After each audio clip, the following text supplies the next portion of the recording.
make sure you guys stick around for the full video. It's going to be, let's just say that this video right here is going to take me a little while to get to the actual beef itself. But there's a lot of context here we need to go through, so make sure you guys stick around. By Tim Pool. And of course, you know, that came as a shock to me, but maybe not really that shocking. And I want to address what I think it really is, and perhaps what maybe's all led to it. And maybe, you know, hopefully it's just a miscommunication. And, you know, I'd call him if I had his phone number. I do not have his phone number. I'd email him if I had his email. I do not have his email. I don't really have any other way to get a hold of him. This little drama has been going on for at least a week or a week and a half, but it has now officially come to a boil. Now, guys, you saw the thumbnail and you thought to yourself, I'm covering the beef between Jeremy at the Quartering and Tim Pool, seeing how Tim Pool blocked him. However, this is not just some video that has some type of drama in it, because this whole, and I got to wait a second before I say the name, because for whatever reason, and by the way, that's going to be the meat of this video, there is a certain said individual out there with purple hair who has been saying that she was a survivor, even though some recent information has came out that kind of suggests that maybe she may not have been one of those. But this is what I'm going to do when it comes to the situation on that individual's past, because right now she's on this crusade to ban smaller content creators. So what I'm going to do is this right here. I'm going to be putting this video right here, podcast of the Lotus Eaters, in which they talked about the fact that this said individual has looks like a bit of a Streisand effect. I'll try to put some more links in the description box and the comment section. As a matter of fact, I would expect this particular one to be pretty well loaded.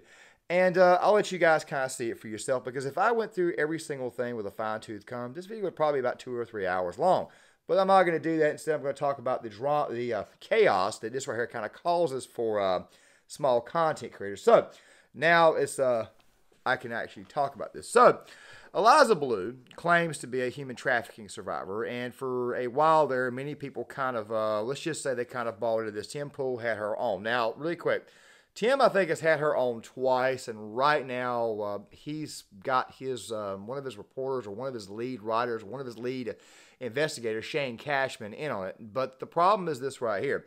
And I just got some information a while ago that Eliza's been trying to get him out to this farm. Of course, she's privatized her Twitter account, and she's been scrubbing all kinds of tweets. Now, some people have theorized that it's probably because she's about to go to a court case because people are about to sue her. One of those people, we believe, may be Jeremy from the Quartering. However, the thing is this right here. The Jeremy Quartering Tim Pool beef, which, by the way, we'll be talking about here shortly, kind of sort of, let's just say, I think I know the real reason why he's doing this. Now, you may be thinking to yourself, he's not doing this because he wants to protect small content creators. Well, it was Brittany Venti who is the one who actually brought this to light. And even though she's got a much, much larger channel than I do, she's still a relatively small content creator compared to a lot of other ones. I mean, a lot of us want to get to this certain status, so that way we can kind of build a platform, kind of get things out there, and of course, do something that, quite frankly, is good for society. You guys can agree with me or disagree with me on that. It's fine with me. Your opinion is your opinion. But here is the thing, and I need to go ahead and put this out here. It almost feels like maybe Steven Crowder was 100% correct. You see, there are these personalities out there that kind of sort of, let's just say they get a little bit of clout, or they may even kind of like monopolize the space. And what that does is sometimes it has a tendency to hold smaller content creators down because they can't actually advance. I'm not complaining about that. I already understood from the start that my content was probably going to experience a very, very small growth from the get-go. I mean, I'm basically working for the most part just for the phone primarily, but that's not the point. Fact of the matter is that this person right here has kind of sort of gotten famous for some things that we're finding out just are not true. And when confronted about some things in this person's past, now we are finding out that, well, she isn't exactly as much of a free speech absolutist as you might would think. Now, guys, like I said, I'm not digging too much into her past, even though I have dug into her past. I'm not going to be doing that in the video. It's one of the reasons why I'm leaving those videos in the description box. This video right here is designed to talk about the type of impact that this right has on smaller content creators. But the thing that we really and truly need to get into is this whole Tim Pool, Jeremy at the Quartering beef. Now, guys, apparently it was Jeremy at the Quartering who was the one that kind of picked up on this after Brittany Venti did. Now, I want you to understand something real quick. He had his Twitter account suspended, and Blue has actually gotten very chummy and very friendly with Elon Musk. Now, The thing that I want to kind of get across here is that while myself and all these other content creators are much, much smaller, one of these I think was a Yellow Flash, I think he had his account, I think it was actually removed here on YouTube. The thing you have to understand is that someone like Jeremy, he's got the money to actually go through this. He doesn't act like he's a millionaire, but he's got the money to actually go through with lawsuits. He's got the money to actually fight this. Other content creators like myself, and of course those who've got way more subscribers than me, but not as many subscribers as Tim Pool, they kind of sort of cannot fight this. At least, let's just say that they don't have readily available funds like, say, someone like Jeremy does. So this whole thing kind of stems back to Tim not exactly wanting to bring this whole Eliza Bleu story up. Now, Jeremy had been talking about it. According to Tim, Jeremy was supposed to go on his show, and apparently Jeremy flaked or something like that. It was a whole Twitter thread dedicated to it. But then out of the middle of nowhere, Tim Pool, for whatever reason, chose to block Jeremy on the quartering. Now, Jeremy would eventually do a video, and by the way, I'm going to be sharing some of that information here with you in a second, some of that clip here shortly. But Jeremy's only demand that he's really made is that Tim stop taking the money from the Super Chats, which quite frankly are, let's just say that it's quartering fans who are also fans of Tim Pool or in there Super Chatting Tim Pool, and what's happening is that Tim Pool is just simply taking the money. He's not refunding it. Now, those of you out there who may not know what Super Chats are, if you're new to the platform, Super Chats are basically like, okay, like you pay money. Okay, let's say I have a live stream, for example, and I take all these questions. Let's say after a while, my audience gets much, much larger, and then I charge you, say, $2 to leave a comment. Me personally, I'm not into that. I don't want to charge anybody to leave comments because I think that right there is I just don't entirely believe in charging somebody for typing in a comment. Okay, that's just who I am. If I do a live stream, which I may start doing sometime in the future, I will answer the comments as they come in best I can. And if I don't get to you, I'll try to get to you the very, very next time. But the thing is this right here. Jeremy does not want Tim to take any of the money from his actual fans. Now, here's something else you got to understand. There's a lot of reaction videos out there, especially from Jeremy at the Quartering's fans. They are a little bit pissed off that Tim did not want to cover the story, and they're probably even more pissed about Tim blocking Jeremy. I mean, it does seem a little bit shady. He has had her on the show, not to mention the fact that he has had the serial cuckold Jack Murphy. Also, something else too about Jack Murphy. Jack Murphy basically went there and let's just go ahead and say this right here. He basically sold his whole luminal order, and he sold a lot of the things that he preaches on that platform, only for people to find out later on that he was a major cuckold, and for the most part, not exactly the masculine man that he kind of sort of projected himself to be. Thread dedicated to it.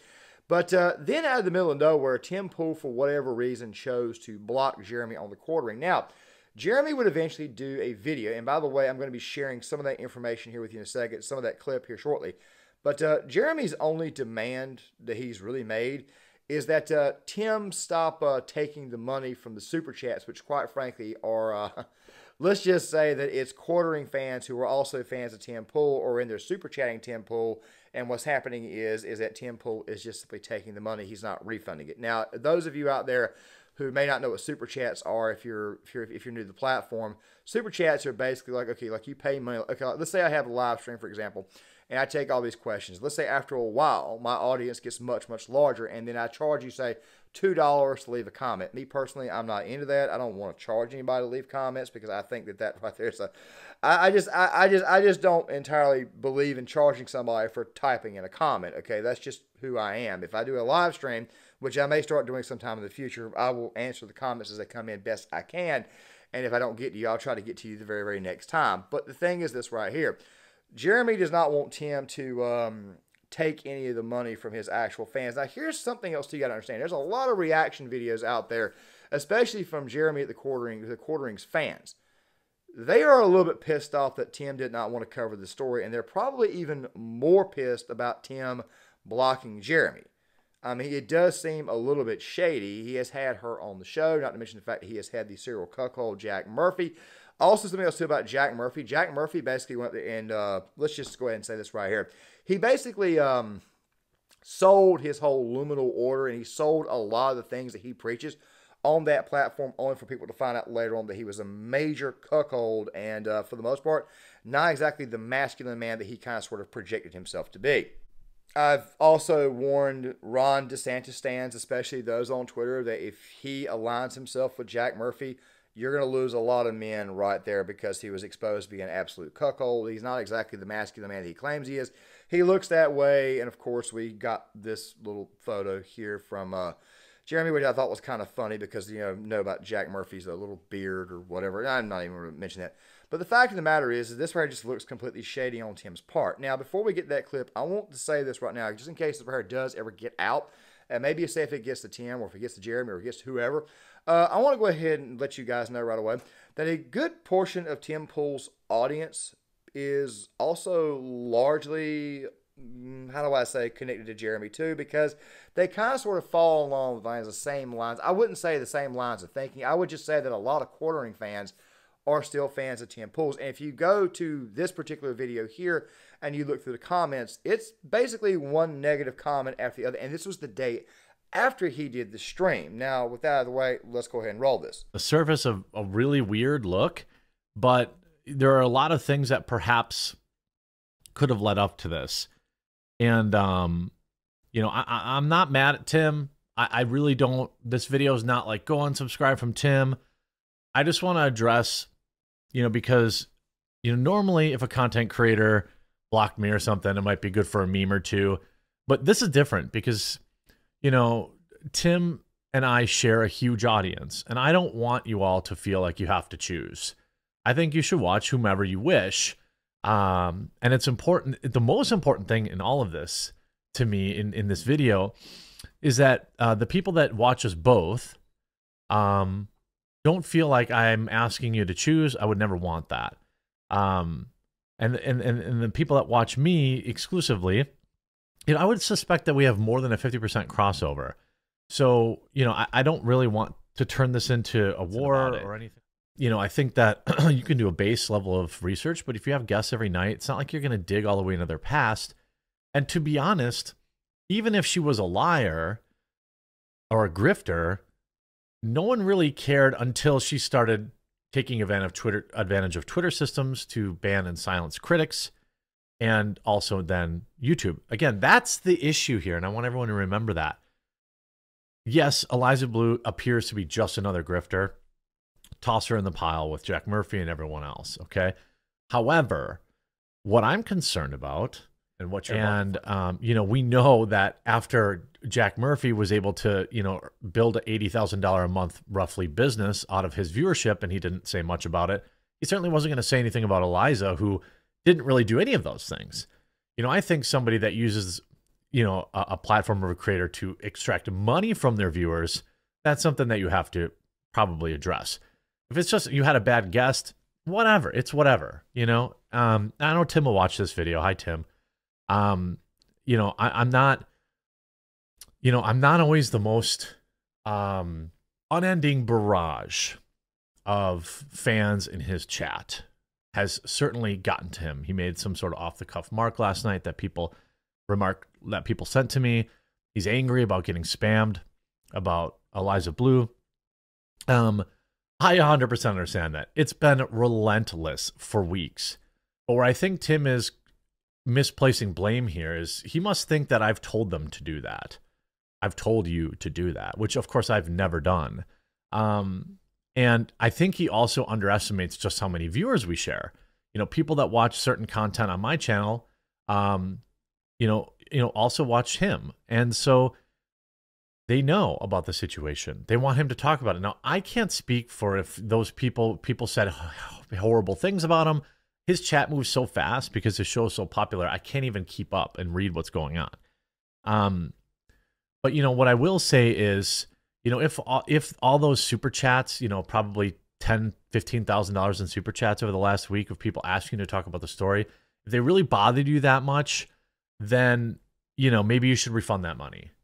I just think, and this is coming from a premium grifter, okay? Or at least make an announcement like, please stop super chatting about a story that I'm not going to talk about, and stop taking people's money. Feels a little bit shady. Now, I know a lot of people have accused Jeremy of being shady too, but the thing is this right here. This entire thing just does look shady, and Tim has never really been good at admitting when he was wrong. He just came out from time to time And he has said things like, okay, like I need to kind of address this issue here. And I think a lot of people would like it if Tim did address it. Now, whether he addresses it or not, I'm not sure. I mean, I'm recording this video on Sunday night, and I plan on releasing it on Sunday afternoon. On Monday afternoon. My feeling is this right here. Dude, if you're going to super chat somebody and you're not going to cover the story and they're asking you about that story, you need to refund them their money back and not take it. And I got a feeling that Tim at some point in time will do that. And I think the whole thing about Eliza Bleu scrubbing her tweets and stuff is possibly setting up for a potential legal battle, because I think that Jeremy and them are actually going to go through with this. And as I said before, he's a millionaire. He can actually fight this if he wants to. And fact of the matter is that this girl, when she goes out of her way to completely nuke small content nuke small content creators, this is obviously a pretty big problem. And this woman has kind of sort of grifted over to the right. When she grifted over to the right, and here's the thing, does this woman even look like a conservative? I mean, blue-haired, does she even look that way? I mean, like I said, the more and more you look into her past, the more and more you realize that, well, there's probably a lot of shadiness going on here, and she's not exactly being what we would say honest. But the thing is this right here. Tim has platformed Jack Murphy before, and this kind of feels almost like the same exact thing. I may have mentioned Jack Murphy. I'm pretty sure I did mention Jack Murphy once before in this video. But the thing about the situation with Jack Murphy is that Jack went on Tim's show, broadcasted himself on Tim's show, made money off of Tim's show, because what he did was he was promoting his whole luminal order and the masculinity thing, like I may have mentioned before, when we come to find out that he was a complete total cuckold. Those of you who don't know what a cuckold is, a cuckold is a man who allows his wife or his girlfriend to have sex with other guys in front of them. And they also do some other pretty, very, very weird stuff that I definitely think is a little bit weird and would not be into. Go ahead and call me a prude. I really don't care, even though I'm somewhat of a freak. But still, at the same time, the thing is this right here. Tim right now looks like a bit of a, well, I'm trying to find the word here. He just looks very shady at this moment in time, is basically what I'm trying to say. And there is one more quick little thing I need to kind of bring up before I get to my final thoughts. Okay, now I want you guys to think about this very, very hard for a second. The term grifter has been thrown around a lot, okay, especially when in regards to this girl here. Okay, and this right here would be, in fact, a legitimate claim. You could get away with saying this person is a grifter, and I would absolutely 100% agree with you. But the thing you have to understand is that Tim Pool, and I know I'm mentioning Jack Murphy again, he platformed a guy who was making a lot of money off this thing called the luminal order. That luminal order, I guess, was designed to teach men how to be men. And he was charging you, what was it, like $100 per enrollment or something like that? Only for people to then find out that he lets other, he lets other dudes bone his wife and bone his girlfriend right in front of him. That is what cuckolds do. Okay, I just figured I would go ahead and throw that out there. So this was not the first time that Tim has platformed somebody that was a little bit shady. Obviously, you can also not control, for the most part, what your subscribers do on other channels. And Tim, from what I understand, acts like Jeremy sicked his people onto his channel to do that, when he doesn't seem to understand and realize if he goes and looks in his analytics, he'll probably see that a lot of the people who watch The Quartering also watch his content too. But I do need to make one last point before we get to the final points. And you're going to hear me say this at the end of the video again. Tim Pool has always said, for the most part, that he was, guess what, a milquetoast fence sitter. He's always been somewhat on the left of everything.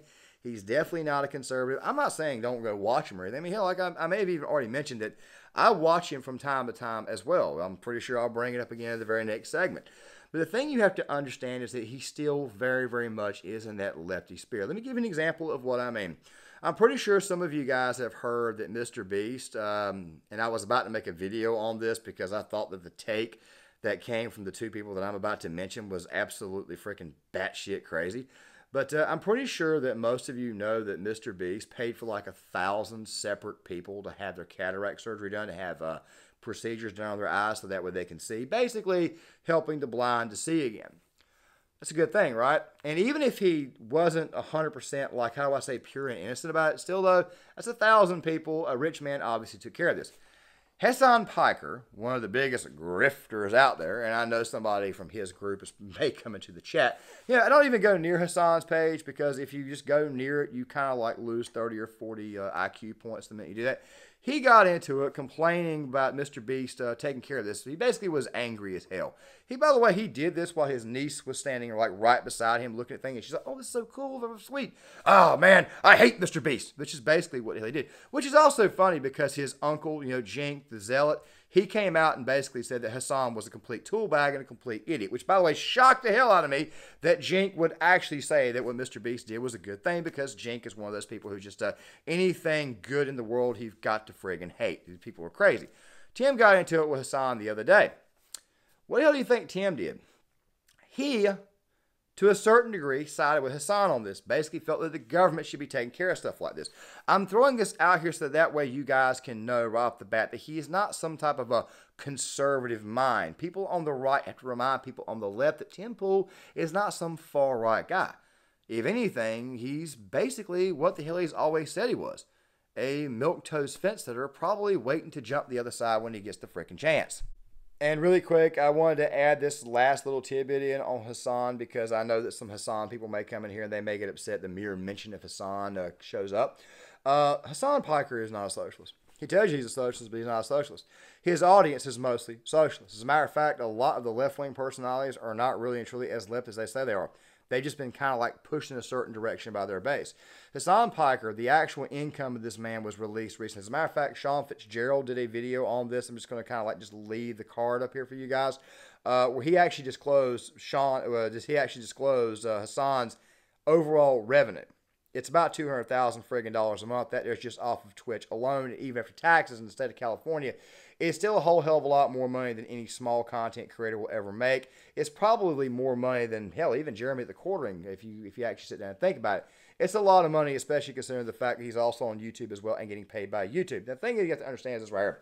And to me, this right here is absolutely hilarious that people, when they bring up Hassan Piker, I'm like, if this guy's such a great, big, badass socialist, then why the hell is it that he has got this $1 million mansion, making all kinds of money, just like a capitalist? He probably jerks off the minute he gets off the Twitch stream, knowing that he just got away with taking advantage of a bunch of low IQ simps. Now back to Tim. And Tim, you also look like a bit of a simp here, especially when it goes to it goes in regards to that girl who's, by the way, I try to keep the name mentioned as minimal as possible because, of course, she's out there nuking small content creators, especially after she's been busted. Now, this right here is what I'm going to end this video on, okay? And this is going to take a minute, so bear with me for a second. For a very long time, I've been watching Tim, okay? Normally because the mainstream media is so unfreaking reliable, and Fox News is kind of unreliable as well, very unreliable. Newsmax, I've said it before, I think they're just simply grifting off of Fox News' old viewers. The best news outlet you can watch outside of maybe, say, like YouTube or Rumble or whatever friggin' social media site you subscribe to is probably your local news. Now, the thing you have to understand is this right here. I'll watch Tim from time to time to help interpret the news, to kind of help interpret what's actually going on, because a lot of times these are stories that are not being covered. But the thing is this right here. Tim Pool has never, ever, ever came out and said what side he was really and truly on, even though he did vote for Trump in 2020. He's a former Bernie bro. And for the most part, he maintains the whole I'm a milquetoast fence sitter position. Well, for the most part, he's showing you at this moment in time that he is exactly what he's always been, a milquetoast fence sitter. And the thing you have to understand to go on top of this is that this same milquetoast fence sitter, who, by the way, is refusing to cover a story, which, by the way, a large portion of his audience, which, by the way, as I mentioned before, also probably gives super chats to Jeremy and follows him and probably buys his coffee, you are drowning their voices out and completely ignoring them. At some point in time, and this is a warning to Tim, and even though I know I'm a small content creator, at some point in time, people are eventually just going to hit the unsubscribe button and they're going to demand the money back from their membership, okay? That's probably what the hell is going to end up happening as a result of this. So while he does look shady, simpish, weak, he also looks really, quite frankly, dumb because he hasn't actually addressed this. Now, I'm pretty sure he will come out at some point in time and actually address that. But let me say one last thing. And I know I'm going to be kind of repeating something that I've already said. I just don't agree with the whole premise of charging somebody, say, 1 to 2 or 3. And I understand somebody's going to say it's a donation. But still, I just don't see the need in telling somebody that you got to give me money for me to answer your question. I mean, I just think that you shouldn't be charged money for typing something. And I understand that maybe it's a donation, but still at the same time, though, Super chats just ain't my thing. But then again, though, I know somebody's going to come in here and say never. But at the same time, though, I'm the type of guy that's, when he's got his mind made up, he's pretty well got his mind made up. Guys, John Claymore here. If you like the content, hit the like button, subscribe, share the video. Definitely look at the stuff in the description box. Look at all the information on this person. And, oh, one last thing, too. Social justice warriors, piss off.